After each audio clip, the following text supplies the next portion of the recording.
Yeah, sure. Okay. If I can. If you've got any questions, viewers, put them in the chat. And if you've only just joined the live stream, we're here with Mary, who has been a victims advocate in Australia for years and also lives local to one of Virginia's properties. So she's got a unique insight from her local knowledge and what's been put out locally on the news. All right. So Christy wants to know whether the caretaker was driving Virginia to the hospital. Do we know where Virginia was going the day of the bus crash? Home. She was going when she was pulling into the driveway of the farm in Gin. Do we know whether the bus driver ever took any photos?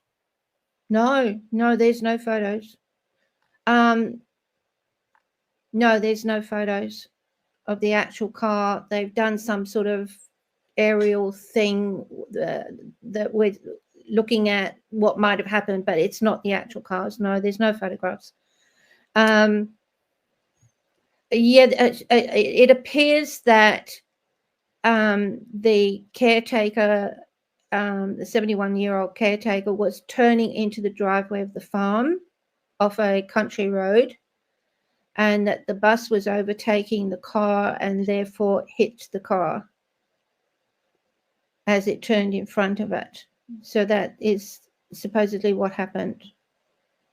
Whether the caretaker actually took her to the hospital, I would assume so, because it was the caretaker that rang the bus driver the following day. So I'm assuming so. I don't know so. Mary, do you know whether Australian school buses have dash cams? Ooh, good point. I would have thought so. You're getting asked as to whether you followed what's going on with Maxwell. There's supposedly she's trying to get a pardon from Donald Trump, or whether you're aware of any of her, she's been in court, if she's trying to appeal, if she's trying to get out, anything like that. Yes, she is. Yeah, no, she is trying to get out. Yeah. Because there's been a campaign. I think some of her family members were interviewed. I think she was even interviewed on Piers Morgan. It might have been, where they were trying to soften her image, saying she was a lover of animals and she was out to save the oceans and this kind of thing. Oh, well, that's nice. She loved animals. It's a pity she didn't love kids that much, eh? Well said. Tracy wants to know, is it true that the husband arrived shortly after the accident as he was close by? No. He wasn't even at the house the following morning. The family, a young girl, were at the house. Acquaintances turned up in his utility, a black utility. He wasn't there. And that was first thing the following morning after she died 10 o'clock at Friday night. And the acquaintance and family got together early the next morning at the Ocean Reef house. He was not there. So where he was on the Friday night is who knows? That's not been, it's just not, it's been ignored as to his whereabouts. Cam wants to know, why would 29 kids be on a bus near Gabby? I can only assume there's a school nearby. Okay. Mary, do you keep all of the records of your research in the media? Because in a few years it could get altered online. I do. Yeah, I do. I keep, I've got masses of files and I keep a lot of documents because that's always evidence of what you're saying. So Root is wondering whether the carer was ever interviewed. I mean, there was a few quotes in your research from the carer, wasn't there? Yeah. It seems like she has been interviewed. Yeah. And she, well, her response is, I'm not part of a cover-up or something to that effect. Have there been any reports about how the bus driver and the kids are doing now? No. In fact, things are very quiet here. I've been sent posts from England and from America where there's a lot of presenters and hosts discussing this. Actually, in Perth, there's virtually nothing there. There's been, on the Saturday, I think there was a 2-page article. There was an article with a photograph prior to that. Subsequent to that, there's been virtually nothing. What is the opinion of Australian citizens on Virginia's death? It's mixed. It's mixed. It seems to be quite mixed. I think everybody is confused because of the way it's been projected. It's been projected that she was the one who was the aggressor. He was the victim. He had to take a VRO on her.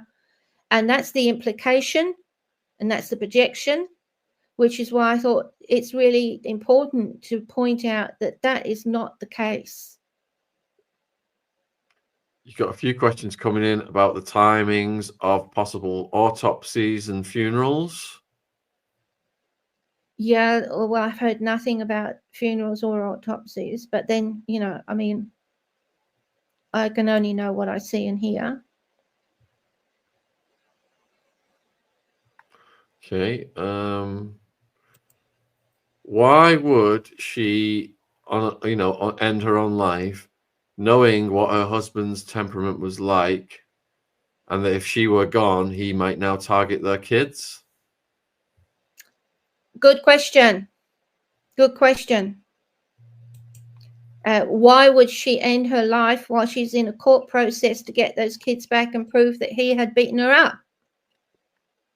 That she was the one that was going to take the VRO before he got in there to cover his butt. Has the husband ever been prosecuted for beating Virginia up? No, that's just it. The police would not charge him. She's hospitalized. She has serious injuries. She nearly died. It was reported to the police and they did not charge him. Do you have a theory why they didn't charge him?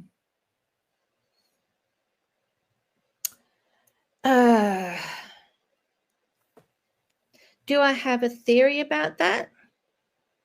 Yeah, I have a few thoughts about it. I think anybody would, because of the circumstances, because like I was saying before, it's hot news about domestic violence and the women that have been killed through domestic violence. It's been in the newspapers day after day, month after month through the last couple of years, and people pressuring the government, pouring money into domestic violence. And yet here you have a woman who has been beaten to nearly death, and the guy that beat her is not charged. He is charged with not storing firearms, but he is not charged for that beating. Which is complicity and yeah, I mean, that is complete and utter negligence on the part of the police. So Michelle's pointing out that why would Virginia be injured from the bus crash and not a 71-year-old lady? Because Virginia would be more robust. But if the 71-year-old lady is tending a 40-acre farm, she must be built like the Hulk. There is a photograph of her. She doesn't look like the Hulk. She looks like a little old lady. But you're right. It's a pretty accurate observation, I think. Ocean wants to know, why would the judge agree to the order in the first place? Oh, yeah, okay. Because if he went in with a story to say he's the poor victim and the children are the victims of this terrible woman who is putting him at risk, he would be given what they call an interim order, because the court don't know if that's true or false, right? So the process then goes in to establish, is this true? Is this false? So initially you can go in and you can, you can say whatever you want to say. and accuse whoever you want to accuse, and you will get an interim order. So that interim order then gives you the opportunity to say for the person that's being accused to contest that accusation, right? And then that goes to a hearing where the court will try and see if it can all be settled and negotiated out of court. And if it can't, then it goes to another hearing. And that's exactly the process that went through. She was in court on the 9th. There was no plea. That's right, because nobody's agreeing to anything. And therefore, it has to go. Nobody was negotiating, it was not able to be negotiated. Therefore, another date is held up for an actual trial so that each party has now the opportunity to prove their case. And that wasn't going to happen till June. So right in the middle of doing all of that, she suicides? Really? Doesn't make any sense. No. So have any of the local media where you are at interviewed any of the hospital staff about Virginia's stay there? Only from what I know from that comment that was made that what is it? They said something about what was in the report, something about it being overrated or something. Can't remember the exact words. Oh, not the right characterization, which is kind of a strange statement in itself. But it's as strange as the kids knowing that the brake light and the Toyota. So Julie's saying one report said it could take up to 2 years before an autopsy report. Have you heard anything about that time frame? Mary? No, but it won't surprise me.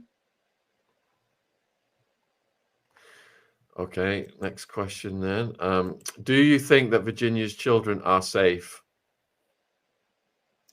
I have no idea. I mean, if he's that violent, who knows? Who knows? If he's been doing that to her, could he be doing it to the children? It's possible, but not necessarily so. So Stephanie's saying the old lady is a known local farmhand who was hired by Virginia. Okay. But still a hell of a lot to manage a 40-acre. You need a team to do that, wouldn't you? Well, like I said, I think you would at least need a strong man if you're going to hire somebody to look after 40 acres. Okay, let me but here again, just I'm thinking as I'm speaking, if she hired a man, would that make things more? Would that upset the husband even more? I don't know. It's all up for speculation, isn't it? But that's true. If he's paranoid and jealous, that's true. Yeah. But I'm not saying he is, because I don't know, and that's not part and parcel of the information online. But it's a thought. Dawn is wondering whether there were any security cameras on Virginia's property. Videoing. Okay, if there were security cameras, they probably would not have caught the accident because it was on the road. And I'm assuming that there's quite a long drive. I believe there's quite a long driveway down to the premises. CH is saying that if her husband was a serial abuser, do you think the abuse against Virginia would have escalated over time? It's an opinion. It's only an opinion, and I believe it has, yes. Which is how come she's in hospitalized and she's been beaten to where she's almost died. If that had happened too many times before, over 10 years, she would have died a lot sooner. So Michelle is saying the police are hopeless with domestic violence and restraining orders in Australia. There are too many women getting attacked by estranged men. What do you have anything to add to that? Yes, and that's how come they've had so many deaths. When these things are reported, the police had been alerted to it. The police didn't turn up. The police knew it was happening, but let him know. Yeah, Yeah, I mean, it's been in a lot of these circumstances where there's been fatalities. They didn't turn up, or they came 2 hours later, or whatever. But the thing here is with the husband is that beating in January, it would appear to be the last straw. And I think at that point, it was like he knew that it was all going to come out. It was going to blow out into the public arena. It does seem that he was incensed by the fact that she was going to get it. It reads as though she was going to get a valence restraining order, and he got in first. That's how it reads. All right, next question from Tracy. Do you perhaps think that her husband was friends with a couple of the cops, and that's why he could have got away with this? Oh, look, everything's open to speculation as far as that's concerned. Do you think it just comes back to the fact that the police were negligent? Why were they negligent? I think who can answer that? That just gave me a thought, Tracy. That's a good question, because I do martial arts and I've trained at various dojos over the years, and you do get cops coming to do martial arts training at dojos. Yeah. So there's a link between the martial arts community and the law enforcement community. That's something that I've never contemplated, Tracy. That's it's interesting that you've pointed that out, because it's just made a light bulb go off over my head that perhaps you know, if he was such an expert at doing this for many decades, he's definitely encountered law enforcement in Australia. As to whether, you know, why couldn't they find a report of the accident? The bus driver says he put it in there. Why couldn't they find it until such time as it hit the newspaper? The photograph of her in the hospital hit the newspaper. Why couldn't they find the report? So Babby wants to know whether is the husband being investigated presently? I have no idea. Probably not.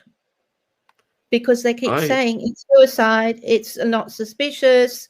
So although the major crime is supposed to be investigating, but in the same breath say it's not suspicious, you know, it's just, it's up for speculation. I would say not.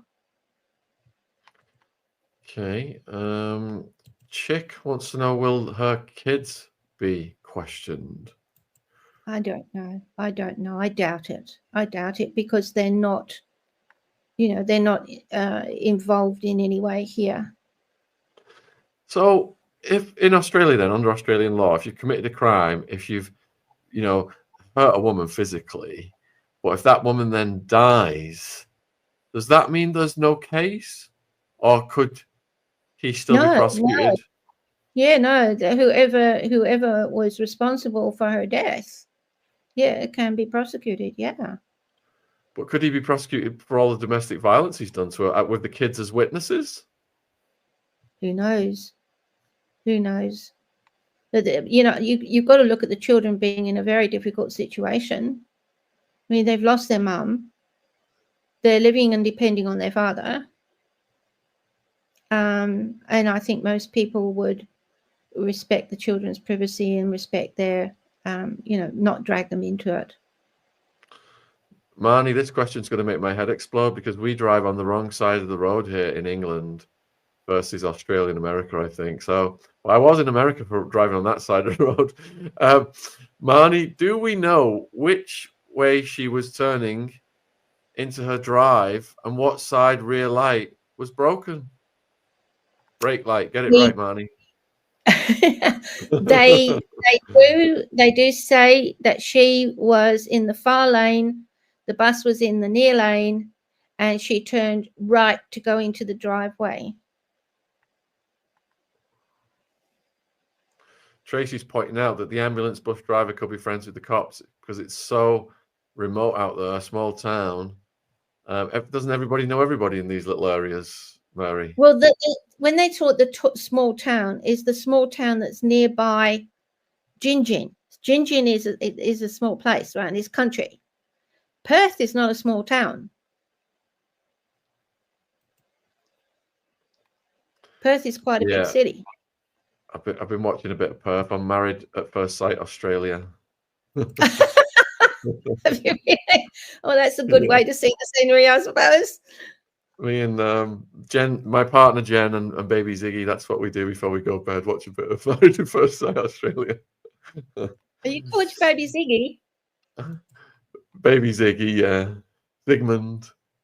Oh, right. Yeah. Yes. Folks, Mary's been very generous with your time. If you've got any final questions, get them in now. We've covered all the questions that have come in so far. And we really appreciate that, Mary. Is there any way the public can support your work or anything? Do you want to let them know about anything you do, or is that something? Well, yeah, I'm planning to do a documentary on releasing the information that's come along the way, and yeah, hopefully we can get that sorted very quickly. There's, it's going to take a while because we're all doing it voluntarily. Nobody gets paid. I don't know what being paid means, actually. I've never been paid. But so everybody's, devoting their time and their expertise. And, yeah, we're hoping to push out a documentary. A couple of people are asking if they can contact you on social media or through any ways.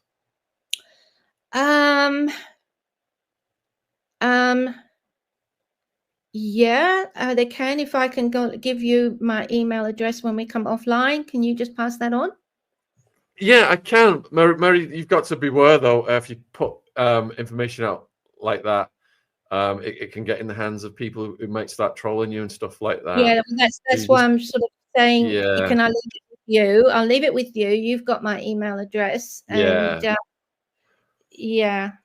If there's any good people that I know that want to contact you, then I'll pass it on to them. Yeah, you might get a few interview requests coming in off the back of this because you've got a very interesting perspective. Well, I think she was a remarkable woman. I didn't meet her, but I think she's a remarkable woman, a courageous woman, and I really feel that she does not deserve what's happening to her right now, and she doesn't deserve the uncertainty and the innuendo that's going, that she's at fault anywhere here. I don't believe she was. No, definitely not. So Mary, what would you like to say in conclusion to the viewers? It's been interesting, and I'm thanking Shaun for giving me the opportunity to speak and to try and put the pieces together. Oh, well, thank you for coming on. We've been chatting all week, haven't we, and trying to get the technology side of it sorted out. So technology stupid. I'm not good with it at all. Well, you've done brilliantly. We made it in the end. We got there with your help and my daughter's help. We got there. But at the end of the day, it's sort of if you know what to do, then it's easy to do it. When you don't know what to do, it's hard. So yeah, it's the one thing in life that actually intimidates me, and that's technology. Yeah. So a story has come out 29 minutes ago while we have been on the air. And if you've got time, do you want me to read you this new story? Yes. Yeah. All right. So it says, Virginia's family make a shocking plea to the public less than 2 weeks after she took her own life. They've launched an appeal for cash after revealing her multi-million-dollar estate could be locked up for years. They are hoping to raise $15,000 to build a memorial in her memory that will be open for the public to visit. This appeal comes less than a fortnight after she was tragically found dead. And her sister-in-law, let's see, the Duke of York denied claims that paid out of undisclosed sum said to be $25 million. Her sister-in-law, Amanda Roberts, revealed that any remaining money and property, including her family's $1.9 million beach mansion and 1.3 million farm will take years to divide up. And the Perth-based lawyer, Carrie Loudon, has said that she did not know if a client even had a will, which was one of the points that Mary's raised today. Her grief-stricken family have now launched a GoFundMe appeal for Virginia to leave a permanent mark in this world. Quote, though our family are experiencing an immeasurable sense of grief, we know that this will make us stronger. That is what Virginia would have wanted. With that, we think it is imperative that we find a way to leave her mark of legacy. Virginia, through her fight and testimony, was able to amass settlements, but unfortunately, through this tragedy, as many of you know, funds and estates can take years to settle. While her estate is being settled in Australia, her family in America is dedicated to memorializing and celebrating her spirit. It is our intention with this fund that we create a public memorial, not just for